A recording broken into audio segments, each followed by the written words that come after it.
when you work with people, it's absolutely heartbreaking to see the level of harshness that most people have with themselves. Most people would never, ever treat other people as bad as they're kind of punishing themselves inside themselves, and like how they are relating to themselves in stressed moments. It's heartbreaking.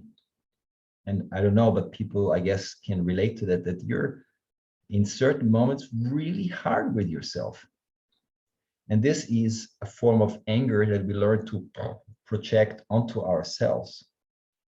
And then this has effects. And sometimes it's very mental, like mental chatter. Sometimes it gets into the body, tensions, pains, and all kinds of things.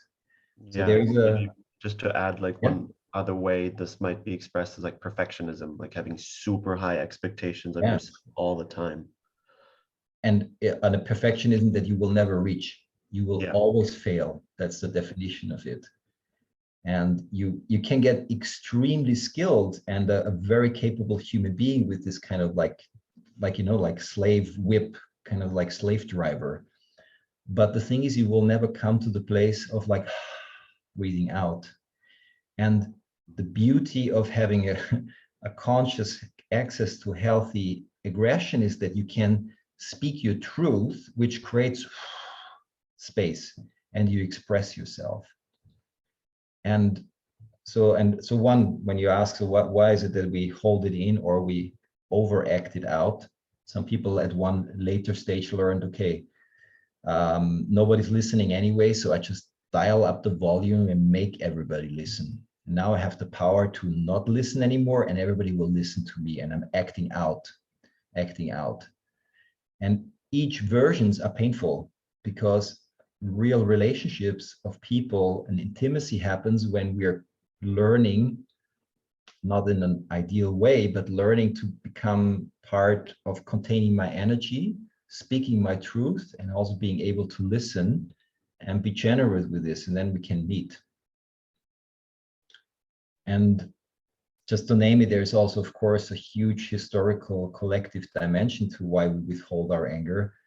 Because if you take any history book of mankind, and you just go through stories of atrocities, cruelty, violence, man to women, man to men, women to men, like it's just like unbelievable what we have done with our powers in the world.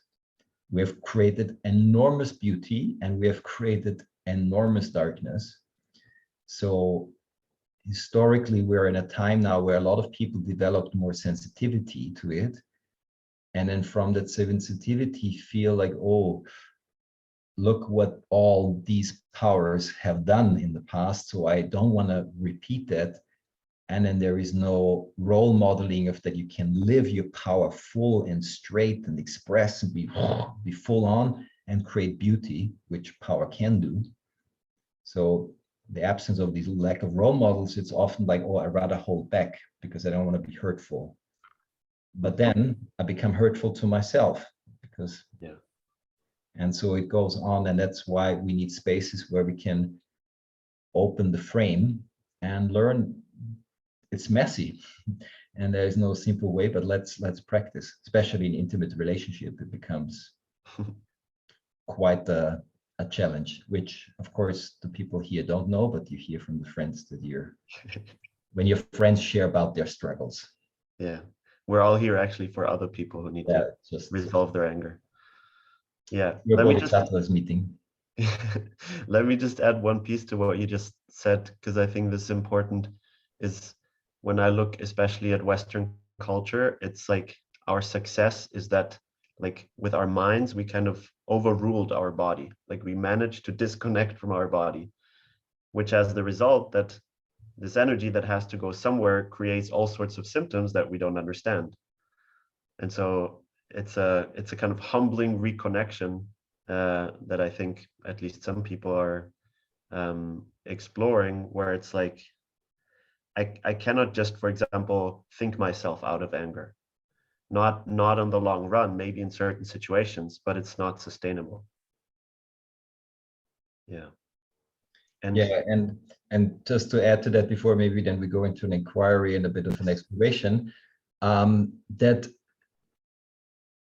if you're really interested in deepening your life and getting more alive and also in creativity, there's no way around it. You can, as you said, you cannot think yourself around it. You can make yourself safe for a little bit, become a safe person, don't confront yourself, la la la la la la. But you will basically then limit your drive in life and also your power to actually create change for yourself and for the world. Because the deep power in anger is that you can challenge that which is not right. And there's a lot that's not right in the world. And the power to correct that comes out of healthy aggression. No, I don't agree with this. No, this is not right. Everybody who came out of an abusive relationship or challenged a family pattern that was toxic, you needed that kind of assertive power to say like, no, not anymore. And that's different from throwing anger at everybody and making them wrong, but saying, yes, I stand for life and no, this behavior is not all right. And it takes a lot of work and it's art, but it's possible. And we need that energy to create the change we all want to see in our world, because there's a lot that's not right. Screaming at it will not help. Collapsing in and saying like, yeah, what to do, it's too big. Well, that definitely will not help either. So what we need is to find our own capacity to relate to that which is not right and to find my step, my appropriate step of correcting something. And I can start with that every day in an intimate relationship, my work, my friendships, and so forth and so forth. And it starts by recognizing, where am I? Where's my pattern? And to become not judgmental with it, but loving with it, and then finding a way to practice.